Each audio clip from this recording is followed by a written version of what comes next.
I'm Scott Logan, the CMO of AmplifAI, and we'll have a quick word from our sponsor. And we at AmplifAI, we unify data from all structured and unstructured data sources, voice, chat, email, social chatbots, internal systems, back of house applications into one single view of your performance. With this view of your data, Amplify delivers role-specific insights and AI recommended next best actions. From auto QA to AI-powered coaching and gamification, over 10,000 teams worldwide uses Amplify to boost productivity, improve customer experience, and drive better results in sales, support, collections, and more. So before we get started, we'll go over some event details. We'll provide a link to a landing page that has a recording of this, a blog summarization of it, and the slideware. And for this session, we'll answer your questions at the end, but please chat them in. And if any apply, we'll throw them in there. But we do have a panel format for this. And we have some expert panelists here with us today.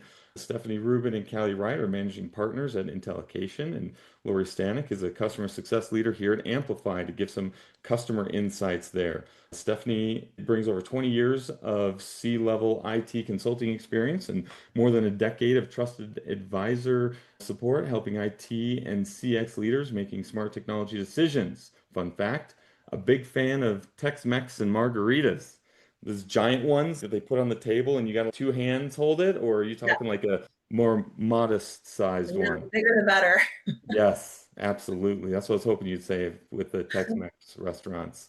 Callie also brings 20 years experience in data analytics and has spent the last 5 years advising leaders on how to navigate the tech landscape to find the right solutions. Her fun fact, she's a passionate pickleball player and the proud dog mom of a Pomsky. Pomsky is a Pomeranian, what? Husky. Husky. Oh my. Pomeranian Husky. Awesome. And rounding out the panel is Lori Stanek, who leads customer success and brings a deep understanding of how these technologies actually play in the real world with real world contact center experience. And Intellication, want to give us a quick overview here? Sure. Thanks, Scott. Hi, everyone. I'm excited to kick things off on behalf of Intellication today. Just a little bit about us before we get started and dive into that panel discussion. So, for those of you who have joined us that maybe don't know about us or haven't heard of Intellication, we're a woman-owned small business. We're based out of the Washington, D.C., Tyson's Corner area. And really, what we specialize in is helping organizations navigate the oftentimes overwhelming tech landscape. So you can think of us as almost that matchmaker for tech and services. We can take a lot of the heavy lifting off of your hands and simplify the evaluation process, whether that means you're exploring new vendors or maybe you're just trying to make sense of your current tech stack. We'll go ahead and help you identify the right fit solutions or services. And our expertise spans across CX, telecommunications, IT infrastructure, AI, as well as data and analytics. We have over 800 technology vendor partnerships in our portfolio, along with things like services partnerships that expand across BPOs, staff augmentation, fractional leadership, development work, and more. We don't just help you find the right tools and services, you can leverage us and our experts across an even broader area, and that can include things such as IT infrastructure, network connectivity, and security when you need it. Great. So, what if I told you can save time and cut costs when running tech evaluations without having to become that tech expert? Especially in those areas, it's near impossible, right? And so we can help you do just that, whether that means smarter vendor licensing or maximizing ROI from the solutions you're already considering.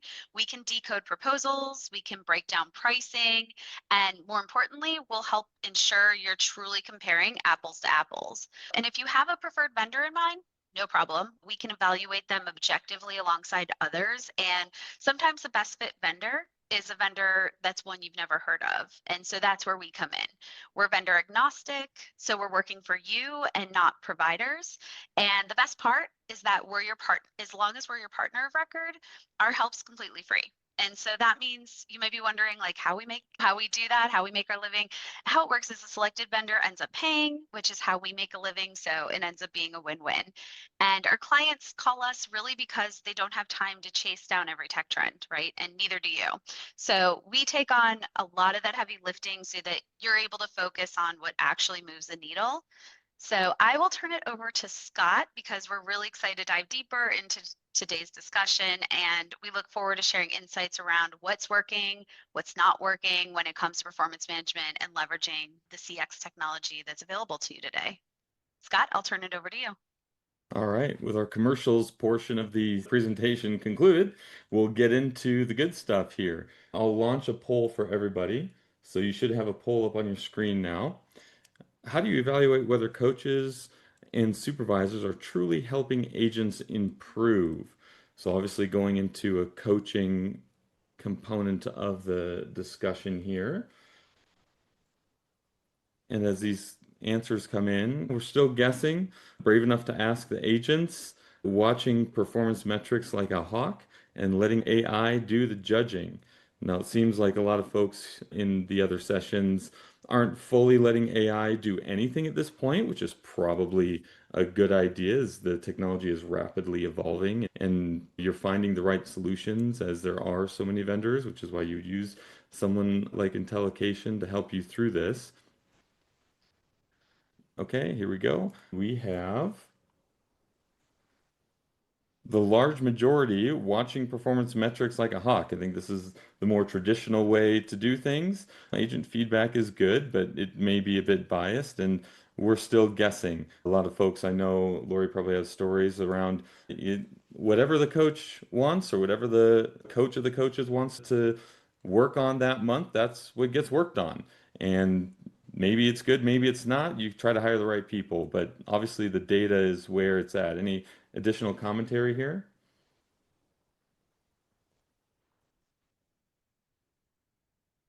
No, not for me. Okay, all righty. Let's get into the first question then that we're going to address. As CX technologies become increasingly integrated into auto QA, provide deeper insights into agent performance, how are CX leaders effectively managing and measuring the performance of the coaches and the performance of the coaches themselves, actually?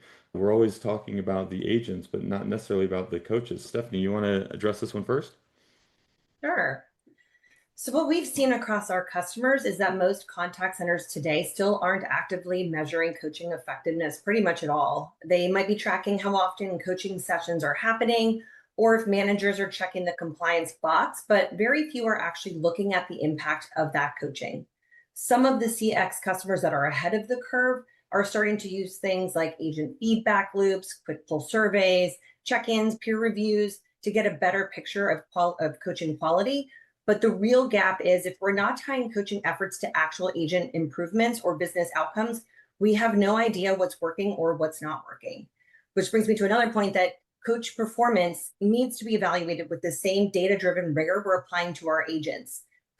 Now that AQM is giving us deeper objective insights into agent behavior, tone, empathy, compliance, sentiment shifts, we're also starting to see where coaching is falling short because if agent performance isn't improving after consistent coaching, maybe the issue isn't actually the agent. Some organizations are now leveraging AQM data to actually track post outcomes. They are looking for things like quality scores, customer sentiment, CSAT. Are they improving after intervention? But our most advanced customers are actually using AI to monitor what we call the coaching delta, which is measuring the change or lack thereof between pre and post coaching metrics. And that kind of insight not only holds coaches accountable, but also helps develop better coaches because ultimately the coaching experience is just as critical as their front line. Lori, I guess this is back over to you. Can you maybe give us some examples of how you guys at Amplify have seen this? Yep, absolutely. Thank you. So one of the key things is Stephanie mentioned around coaching effectiveness.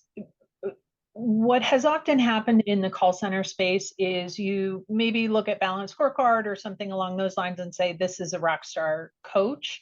However, when you start applying coaching effectiveness, which just to clarify how that is, that's somewhat agnostic of, so you're taking the subjective components out. What is the actual on coach date performance for that metric for that agent? Post 7 days performance has that metric improved? Has it dropped? And that is how we look at coaching effectiveness. Outside of any other components in there, it's just a straight up, did that metric improve? And so what we have seen is an evolution from somewhat of whack-a-mole coaching, which is a soup thinking this is what my ops manager told me I should focus on, so I'm just going to randomly coach people on that, versus letting the data and the technology flow through and deliver coach tasks targeting to specific agent on specific metric. So an example of that we have seen from a BPO perspective, improved FCR, which is first call resolution.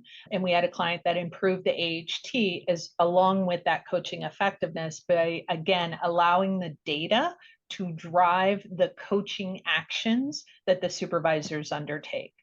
The second example of that would be, we had a telco client that saw overall improvement in the customer experience metrics. Those could include CSAT, NPS, things of that nature, as well as reduced AHT when they applied the targeted coaching methodology and allowing that data lift to happen, the technology to provide the data lift to deliver those coach tasks to the supervisors.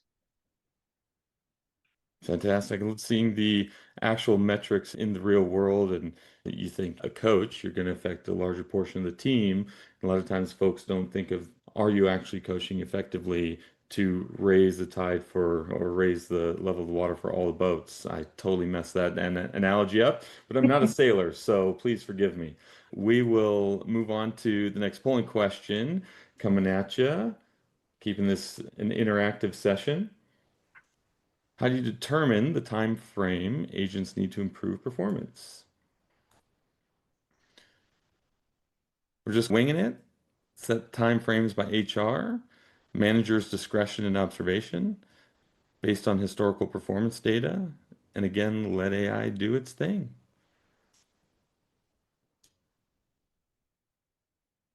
So a progression of sophistication here.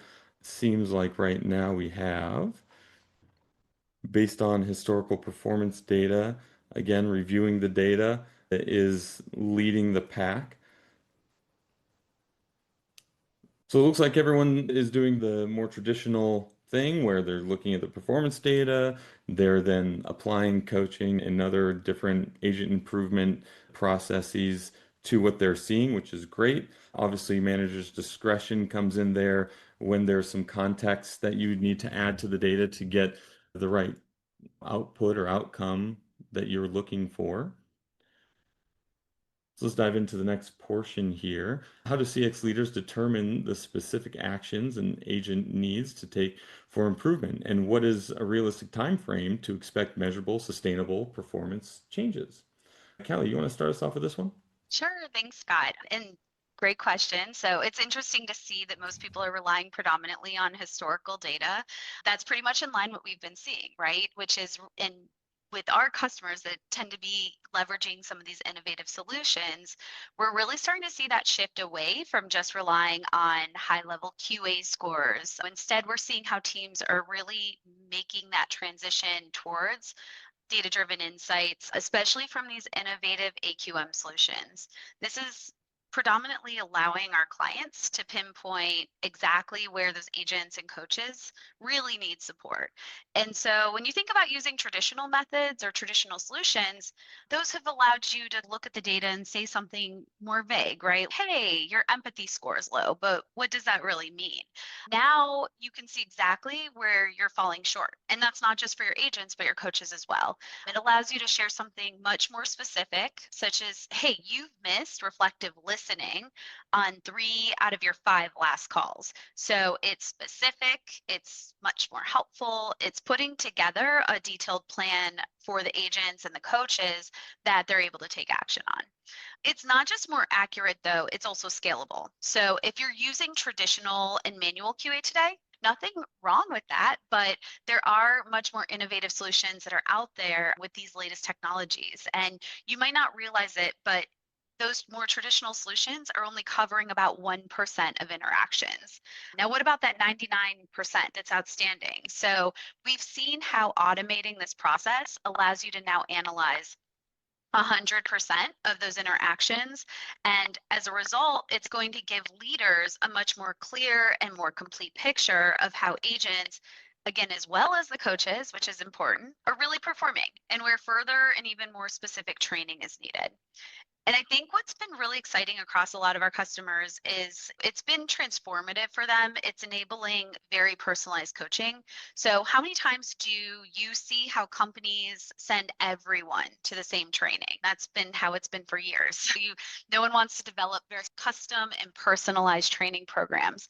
But the reality is that one agent might need help with something like de escalation, while another agent might need to sharpen their active listening. And so now with a lot of these AI solutions, we're able to see how our customers are able to program and personalize that training to each individual's needs. So it's taking a much more personalized approach.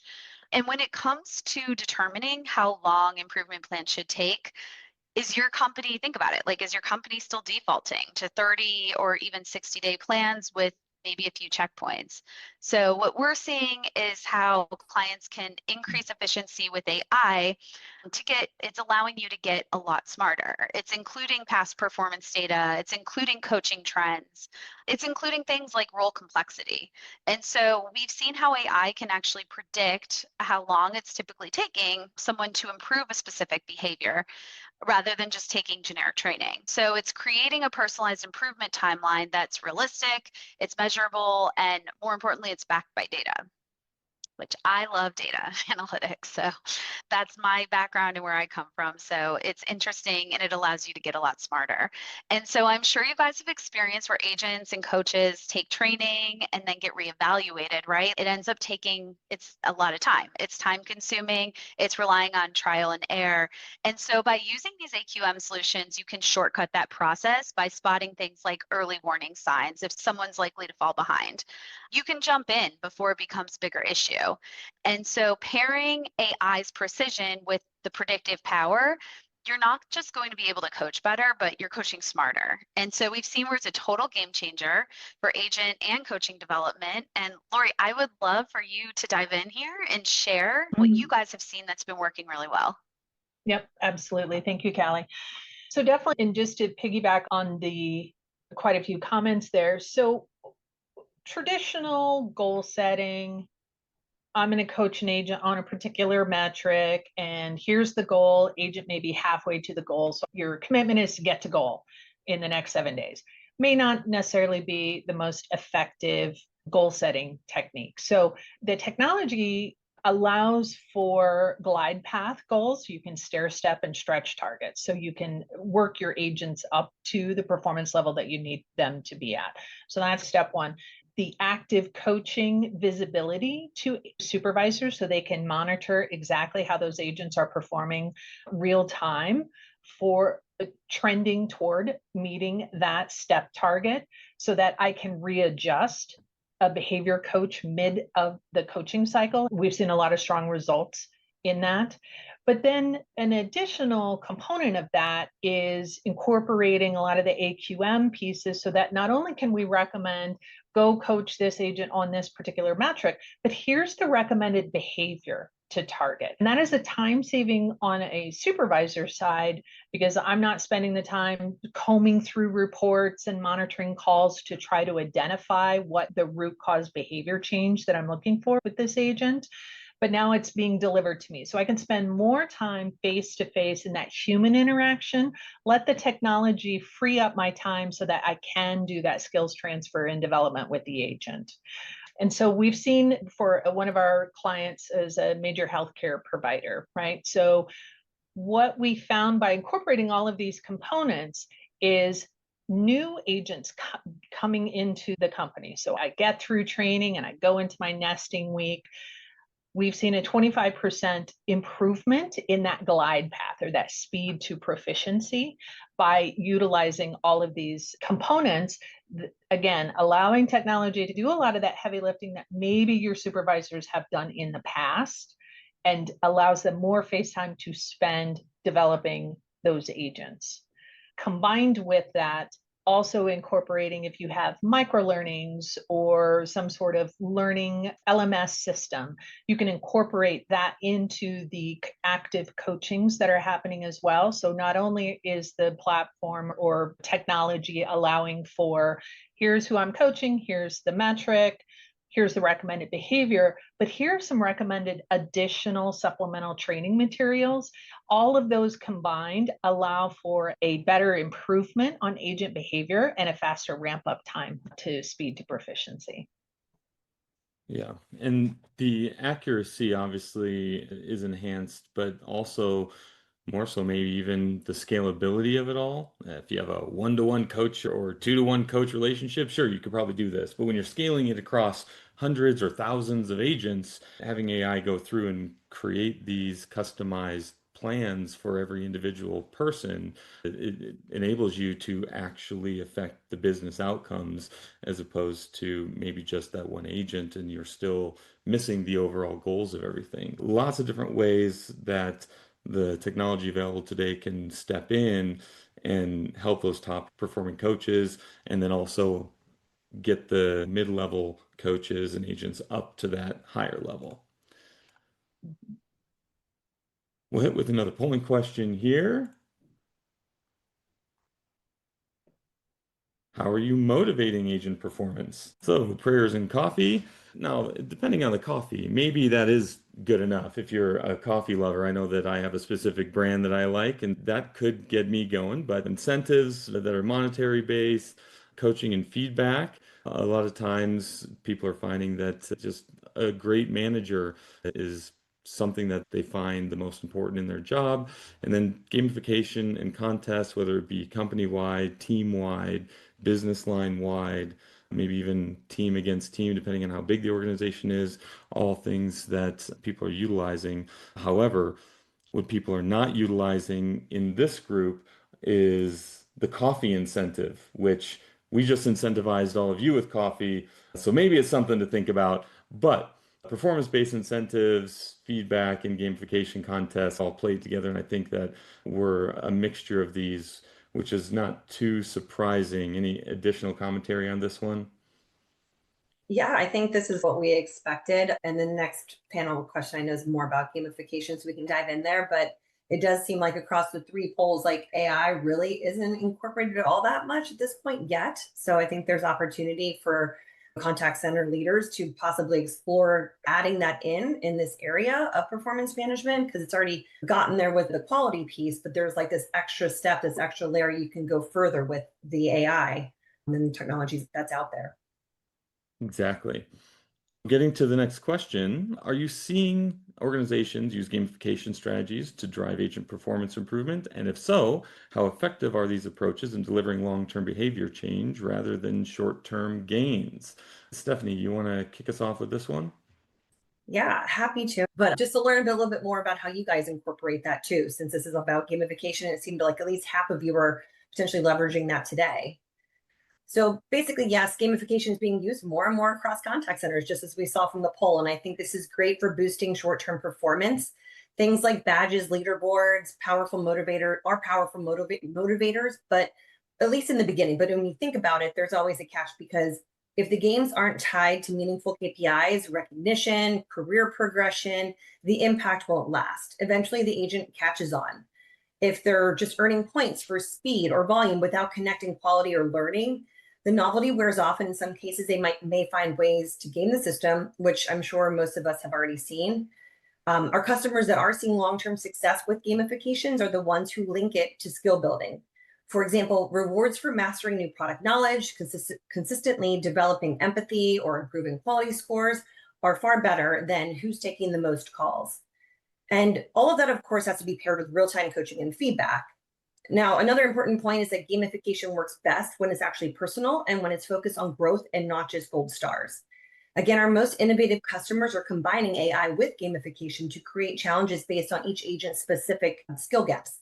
That way, the agent isn't just playing the game, they're getting customized development paths. We love to see when our customers also use team-based gamification, which promotes collaboration instead of unhealthy competitions. Because really, at the end of the day, the goal is to make the agent feel like the game is part of their career path and not just a weekly contest.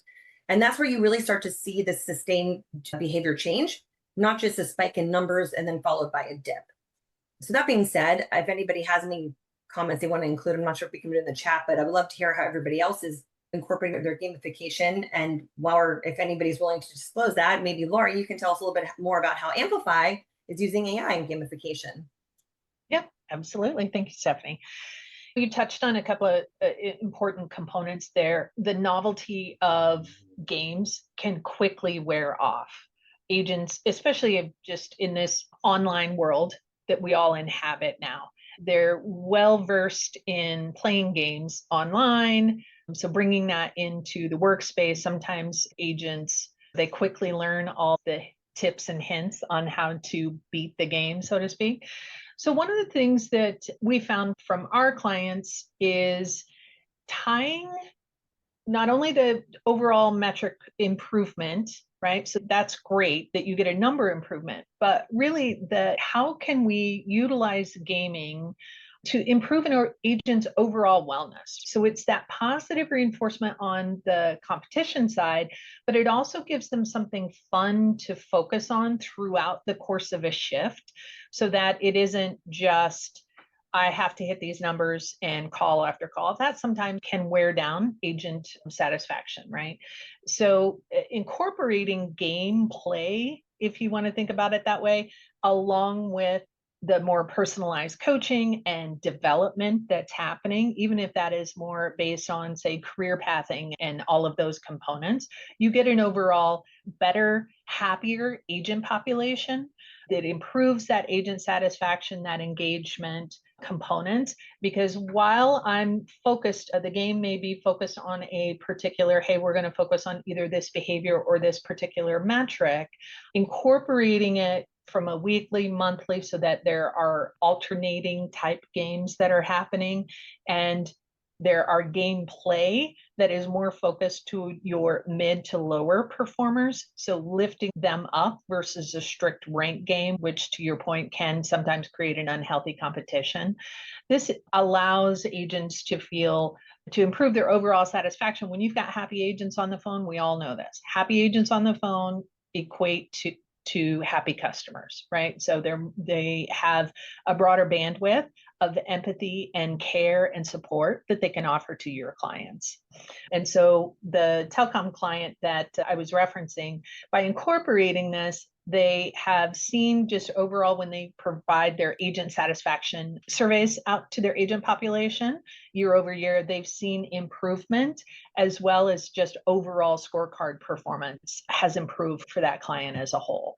And while games as a standalone is not a silver bullet to improve your scorecard performance, combined with all of the other technology solutions that are available, that provides a very healthy, holistic environment for agents to feel successful. Nobody comes to work wanting to fail. Everybody wants to come to work to be successful. And how can I do that? And by providing a variety of support and solutions for that agent development, they can walk away and at the end of their shift of, I was successful today. And that's really what we want to encourage. Exactly. And a lot of the small short-term goals, like you said, keeps every day exciting instead of always looking towards this bigger monthly or quarterly goal. A lot of smaller goals that, with the help of AI, can build to the greater outcome that you're looking for without being too random or random at all now, because you have all that data, is really important in helping that day become engaging and exciting every single day, actually.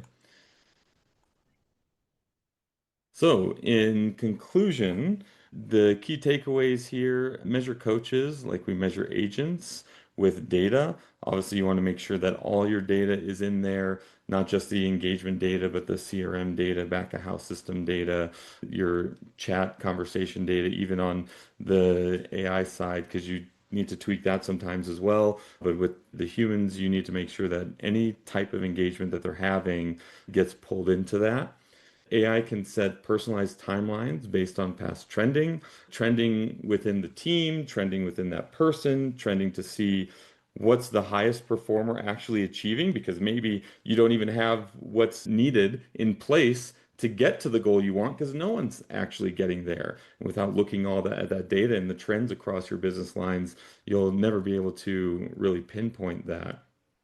And of course, we just talked about the use of AI and gamification to target each agent's skill gaps, and then using that data to identify what does each agent need to create a personalized plan, and then identifying which coaches are actually attuned to improving that metric, because some coaches may be good at one thing but not another, just like an agent's good at one thing and not another. And you can combine the results there to help everyone out at the management level as well.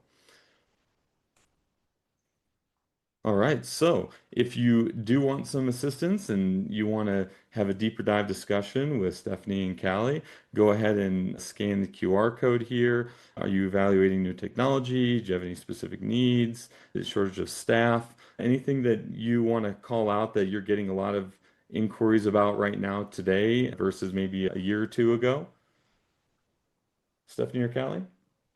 Oh yeah, we obviously our focus is mostly around contact center technology. So whether you're migrating from an on-prem to the cloud or you're coming up for renewal and you want to see what providers are where in the space, or you're happy with your technology and you're looking to see where you can expand on top of it. And that's where Amplify would come into play. And then outside of the contact center, we have obviously staffing for BPO. We have partnerships with lots of BPOs that we can help recommend to you. And then, of course, just regular IT.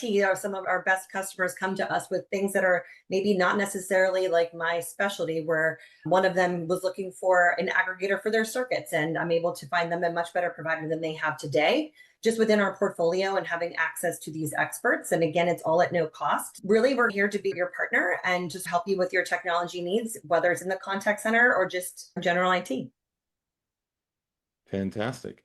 Thank you, everyone, for joining this panel. Lori sharing your customer insights, and Stephanie and Callie sharing the insights that you have seen across all different industries and sizes of companies.